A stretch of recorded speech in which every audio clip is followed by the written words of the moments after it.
नमस्कार, arise news में आपका स्वागत है। तो पेश है आज की अहम खबरें। लव जिहाद को लेकर यूपी एक बार फिर सुर्खियों में है।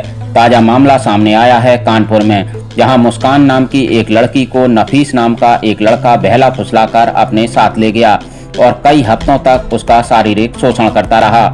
लेकिन एक दिन जब पीड़ित लड़की को मौका मिला तो उसने इसकी खबर अपने परिजनों को कर दी, जिसके बाद सारा मामला खुल गया। आरोप है कि पीड़ित लड़की मुस्कान को उसकी दो सहेलियों रिजवाना और अफरोज ने ही आरोपी लड़के नफीस से मिलवाया था और उन्हें भगाने में मदद की थी। उसके साथ उसको ले गया था, एक हफ्ते तक उसको अलग कमरे में रखा था। निकाह करने की, शादी करने की पूरी तैयारी थी।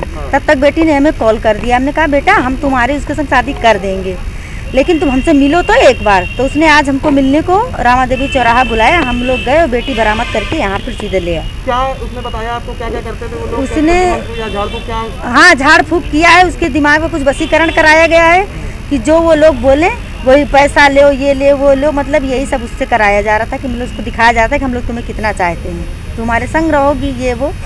उसने बेटी ने यही बताया। आपको क्या लगता है कि ये आपकी बेटी को बहला फुसला के भैया ले गया है, साफ पहला फुसला के ले जाया गया है। क्या नाम? ऐसा कुछ था ही नहीं। कैसे संपर्क में आया आपकी बेटी? मेरी बेटी मंदिर गई थी दर्शन करने, वहाँ बारा देवी।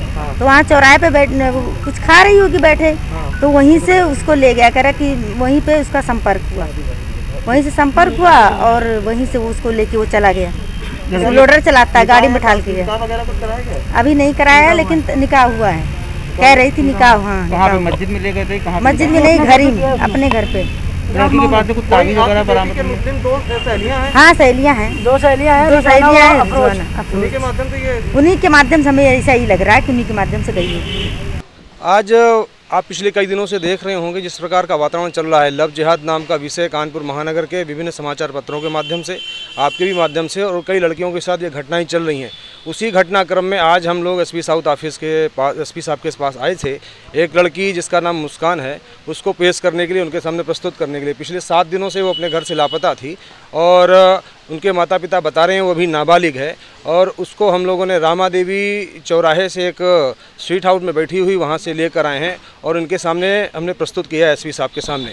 ये पिछले 7 दिनों से लगातार एक आसिफ शाह नाम का लड़का, जो जाजमऊ केडीए निवासी है और उसी के घर पर रह रही थी, और कह रही थी कि उसने बहलाकर फुसलाकर हमको वहाँ पर रखा हुआ है और कई प्रकार से जो वहाँ के ताबीज़ और उनको किसी प्रकार का जो प्रलोभन और उनको जो भूत प्रेत इस प्रकार का उनके साथ भी किया गया है और कुछ जंत्र मंत्र भी उसके साथ भी किया गया, जिससे वो वहाँ पर मानसिक रूप से भी उनके साथ प्रताड़ित थी, इसलिए वहाँ पर रह रही थी। हम लोगों ने आज उसको वहाँ पर राष्ट्रीय बदन के कार्यकर्ताओं के साथ मिलकर वहाँ पर उसको जो रामा देवी चौराहे पर जो स्ट्रीट हाउस है वहाँ से पकड़ा और यहाँ पर एसपी साहब के सामने पेश किया है। वो एक हफ्ते से उसके साथ वो रह नहीं रहा है और डेढ़ महीने से लमसम उसका शारीरिक शोषण भी किया। और इसमें मुस्लिम समाज की 2 लड़कियों का भी हाथ है, जो नाम बता रही है। जो जूही लाल कॉलोनी, जो आजकल मामला अपने कानपुर में चल रहा है कुछ ज़्यादा ही, उसमें जूही लाल कॉलोनी की 2 लड़कियां हैं, एक रिजवाना, एक अफरोज। इन लोगों ने उसका अटैचमेंट उस आरिफ नाम के लड़के से कराया, जो जाजमऊ जेके फर्स्ट का निवासी है। और वो 1.5 महीने से उसके साथ रह रहा था और अभी 14 दिन से ये लड़की फ़रार हो गई थी, जिससे उसके माँ बाप बिल्कुल परेशान, हताश, निराश थे। उन्होंने हम लोगों को बताया, फिर हम लोगों ने हमारा संगठन उनकी मदद के लिए आगे आया और मैं उसको आज सुबह 8 बजे रामा देवी से लेकर आया हूँ। तब वो बिल्कुल निकाह की वेशभूषा में थी और जब मैंने उससे पूछा तो वो वहाँ पर डरी सहमी थी। उसने वहाँ पर मुझे कुछ नहीं बताया। घर पर आकर मैंने उससे आराम से पूछा, सारी बातचीत उससे हमारी हुई, तो उसने बताया कि इन लोगों ने मेरे ऊपर, एक सलेमपुर गांव है अपने रूमा में, वहाँ पर जादू टोना वगैरह जो इन लोग ने किया, वो भी इस बहकावे में किया कि जिस कमरे में वो रहती है उस कमरे में एक दीपा नाम की लड़की, जिसका फांसी लगी हुई थी, बता रही थी वो। तो अगर ये फांसी लगी हुई बात आ रही है तो ये भी एक जांच का विषय है। ये प्रशासन को जांच करनी चाहिए कि इसको कैसे मालूम कि वहाँ पे दीपा नाम की लड़की फांसी लग चुकी है और वो इसको परेशान कर रही है। तो वो ऐसा बयान दे रही है। तो हमारा तो प्रशासन से एक ही निवेदन है कि इसकी जांच करें। ये एक बहुत बड़ा साजिश के तहत लव जिहाद का मामला कानपुर शहर में चल रहा है। वहीं पीड़ित लड़की के परिजनों की शिकायत पर पुलिस ने मामला दर्ज कर लिया है और वो पूरे मामले की जांच कर रही है। इसमें एक लड़की है, उनके पेरेंट्स आए थे। उन्होंने बताया कि उनकी जो लड़की है कुछ दिन पहले चली गई थी किसी के साथ और आज वो तहरीर देने पहुंचे हैं थाने पे। जो तहरीर दी है उसके हिसाब से हम FIR दर्ज कर रहे हैं। लड़की जो है वो उनके पेरेंट्स के पास आ चुकी है और FIR दर्ज करके हम आगे की उसमें कार्रवाई कर रहे हैं। बताया जा रहा है कि लड़की को मस्जिद में ले गए तो उसको फूक मंगवाया, पानी पिलवाया गया वहाँ पर और उसके सामने काफ़ी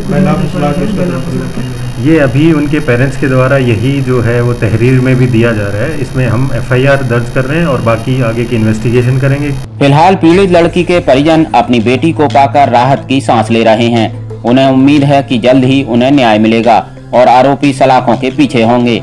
एआरआई न्यूज के लिए कानपुर से कैमरा पर्सन महेंद्र मिश्रा के साथ बाकर अली खान की रिपोर्ट। करारागढ़ पंचायत ग्राम पंचायत के मुखिया शमसुल अंसारी मुहर्रम के अवसर में शुभकामनाएं देते हैं पूरे गांव वाले को, पूरे झारखंड वासी को, मेरे जिले को। यही मेरा लक्ष्य है कोरोना को देखते हुए। हम लोगों ने थाना पुलिस प्रशासन का जिला का जो दिशा निर्देशानुसार सादगीपूर्ण मनाने का निर्णय लिया गया है पूरे पंचायत क्षेत्र में हमारा लटानी में। और हम लोग इस बार ना अखाड़ा जुलूस निकाल रहे हैं और ना किसी तरह का धूम धड़ाका है। अपने अपने घरों में ही सादगीपूर्ण तरीके से मुहर्रम का त्यौहार मना रहे हैं। आगे आपका प्रक्रिया क्या होगा? लोगों के प्रति क्या संदेश देना चाहेंगे मुहर्रम से कोरोना से बचने के लिए? कोरोना से बचने के लिए लोगों के साथ यही अपील है, लोगों से यही गुजारिश है कि वो यदि खेलकूद थोड़ा बहुत करते भी हैं तो सोशल डिस्टेंसिंग का पालन करते हुए खेलकूद का आयोजन करेंगे। एक जगह जैसे भीड़ हो जाती थी चारों तरफ से रिंग बना के, वैसा नहीं करेंगे। दूर दूर में लोग रहेंगे और ये बचाव का जो भी साधन बताया गया है, तरीका बताया गया है, उसको पूर्ण रूप से हम लोग पालन करेंगे। यही सबों से अपील है।